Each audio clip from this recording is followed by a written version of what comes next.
आम्ही सारे खवय्ये. हुलग्याची वाटली डाळ. हुलग्याची वाटली डाळ. हुलगा हा इथे मिळतो मुबलक प्रमाणात. तर हा हुलगा आहे. हो, पण हे कडधान्य आहे ना एक प्रकारचं. हो, एक प्रकारचं कडधान्य आहे. याला कोकणामध्ये कुळीथ असं म्हणतात. Yes. आणि आम्ही इथे हुलगे म्हणतो त्याला. त्याचे बरेच प्रकार करता येतात. नुसते असे मूड आलेले परतून घेता येतात कांदा टोमॅटो घालून, किंवा त्याचं आजारी माणसांसाठी चांगलं, म्हणजे सगळ्यांसाठीच चांगलं, पण स्पेशली आजारी लोकांसाठी आपण त्याचं कढण करतो ताक घालून. आणि मोड न आणता या पिठाची शेंगोळी सुद्धा खूप भरपूर लसूण वगैरे घालून इतकी सुंदर शेंगोळी होती. हे सगळे प्रकार आपण करतो, पण ह्याची वाटली डाळ पण करतात. हे थोडंसं वेगळं म्हणजे आहे. आणि मधल्या वेळेसचं खाणं म्हणून पण ते चालतं की ती पोळी वगैरे अशी खाल्ली पाहिजे असं काही नाही. नुसती पण छान लागते, म्हणजे मस्त लागते. आणि हे तुम्ही आता भिजवून मोड आणून घेतले. भिजवून मोड आणले ना. ओके, ठीक आहे. मग आता मला ह्याला नाव काय दिलेत म्हणाला तुम्ही? हुलग्याची वाटली डाळ. हा, हुलग्याची वाटली डाळ. तर कुळीथ आहेत हे, तुम्हाला एरवीही मिळतात, किंवा बाहेर तुम्ही गावांमध्ये गेला तर त्याला हुलगा सांगितलं तर तुम्हाला हे मिळेल. तर आता ह्याच्यासाठी साहित्य आपण काय काय घेतोय ते बघा.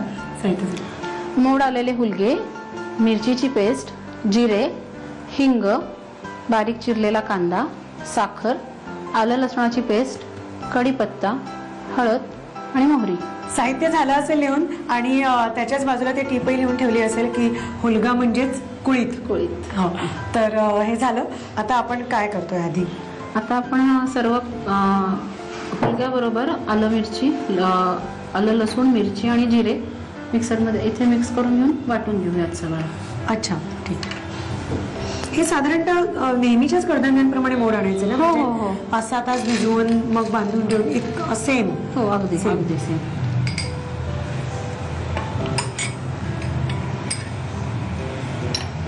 आलं लसूण ते आता आपण आपल्या चवीप्रमाणे थोडं कमी जास्त केलं तरी चालतं. हिरवी मिरची मुलं खातात. आता हे जरा थोडंसं झटका झालं तरी मधल्या वेळेसचं खाणं आहे, मग छान म्हणजे चटपटीत चालेल थोडंसं. कारण ते काय आपण पोटभरीसाठी असं घेत नाही का? त्यामुळे जे पोटभरीचं मेन जेवण असतं ते कधी असं अति झणझणीत करू नये. पण हे थोडंसं, आणि तो हुरडा आहे ना. हो, शेवटी तो हुरडा आहे, तर आपल्याला तो थोडासा असा चटपटीत पाहिजे, थोडासा तिखट पाहिजेच. तर आता हे मिक्सरमधनं आपण भरड करणार का काय करणार? थोडंसं म्हणजे जाडसरच वाटून घ्यायचं, अगदी बारीक नाही. ठीक आहे, ठीक आहे. तर तसं आपण वाटून घेऊया आणि मग पुढचं करू. आपण जे वाटण केलं होतं ते तयार झालेलं आहे मिक्सरमधनं. आणि आता फोडणी ना. फोडणी, तेलाची फोडणी करतोय. तेलावरती पहिलं मोहरी. बस. आता हिंग घालूया. मोहरी तडतडली.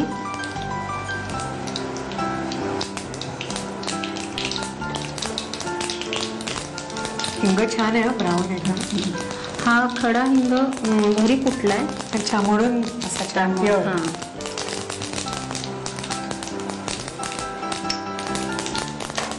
आता कढीपत्ता,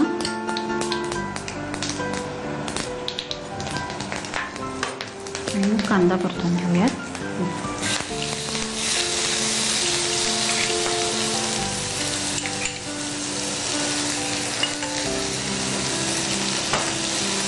ओके, खमंग झाले फोडणी. मोहरी, हिंग, कढीपत्ता, मस्त. मुलीला तुम्हाला डबा वगैरे द्यायला लागतो का? डबा द्यायला लागतो. भाजी पोळीच असते, पण शनिवारी काही ना काही वेगळा, म्हणजे छोटी शाळा असते, जास्त वेळ नसते, अर्धी शाळा, छोटी सुट्टी होते ती. आणि मग तेव्हा चालतो असं काही वेगळा प्रकार दिला तर. नाही तर शाळेत नेहमी भाजी पोळीचाच डबा लागतो कंपल्सरी. आणि मुली म्हणजे माहेरची आहेत, पण त्यापेक्षा सासरची सगळीच मंडळी चवीची इतकी चोखंदळ आहेत. आणि दरवेळेला काही ना काही वैविध्य लागतं. म्हणजे हे करून पहा, नुसतं कुठे काही बघितलं तरी खाल्ल्यावर पण कळतं की ह्यात काय असावं, आणि मग ते आपण करून पाहूयात असं. तर त्या मुली पण आता ते बाळकडूच मिळालंय ना त्यांना, म्हणजे तसंच त्या मोल्ड झाल्यात की त्यांना पण असं छान, आई हे कर, आई ते कर, सारखं काही ना काही लागतं वेगळं वेगळं. घरात कायम चर्चा चालू आहे म्हटल्यावर ना. आणि म्हणजे थोडंसं असं की मी जनरली खूप क्लिष्ट पदार्थ करण्यापेक्षा पटकन काय होईल, कारण आता अशा वेळ नसतो बायकांना सुद्धा, आता ही हुलग्याची डाळ काही खूप अवघड आहे असं नाही. नाही कम्प्लीट पण जरा हा. वेगळं स्वरूप दिलं की पण तेच हुलगे म्हटलं की काहींना म्हणजे मुलींना कडण आवडत नाही, काहींना शेंगोळी नाही आवडत. मग हे असं वेगळं केलं तर जरा छान वाटतं आणि आवडतं पण सगळ्यांना खायला. की काहींना म्हणजे खूप सोपं आहे पण वेगळं केल्याचा आनंद. खूप अवघड काही नाही. मीठ साखर राहिलं ना? हो. आणि ती रेडी झालं आहे? नाही, आता मीठ साखर घातली, थोडंसं हे मोकळं व्हायला पाहिजे परतताना. आणि मग जरा तेल कमी वाटलं तर आपण टाकायचं. अच्छा, पण नंतर परत अजून काही करणार नाही, काही नाही. आणि आता हे गरम गरम मस्तपैकी ओलं खोबरं कोथिंबीर घालून सर्व करायचं. ठीक आहे, मग हे जरा सळसळीत असं करून घेऊया. मोकळं पण बाकी झालेलं आहे. बाकी झालेलं आहे म्हणजे ह्याच्यात जे घालायचं आहे आपल्याला ते सगळं रेडी आहे. थोडंसं आता परतलं की ते होईलच. म्हणजे हे जे असं घट्ट दिसतंय अजून परतलं, परतलं नाही गेलं ते थोडंसं 1-2 मिनिट टाकून. पण सुपर आयडिया. आणि तुम्ही बघितलं असाल ॲब्सोल्युटली याला काहीही असं एक्स्ट्रा कठीण न मिळणारं असं साहित्य घेतलेलं नाही. आपली नेहमीची फोडणी आणि फक्त मीठ आणि साखर, दॅट्स इट. कढीपत्ता पटकन होणारच.